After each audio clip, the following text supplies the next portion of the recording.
Kerana Allah Nabi Ibrahim sembelih anaknya Nabi Ismail, kerana Allah nyawa tebusannya. Sejarah berkata lagi tentang pengorbanan itu. Siti Hajar kerana Allah takkan suami tinggal sendiri, tinggal di tanah haram.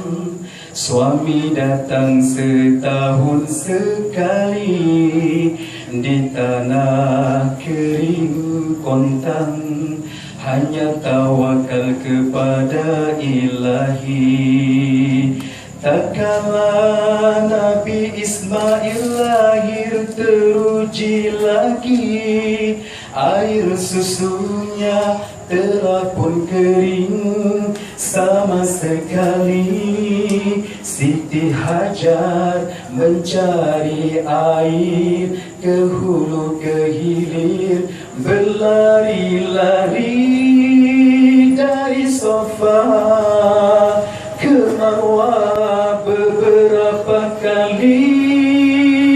Aduh, hatinya cemas, anak kecilnya tiada rezeki, tapi hatinya teguh kepada Allah, yakin sekali di dalam mencari-cari terpancar air dari bumi, berkat dari hentakan kaki anaknya bakal Nabi.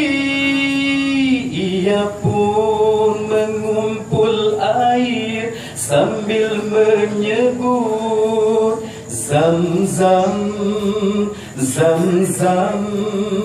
Itulah dia air Zam-zam yang kita kenal ke hari ini.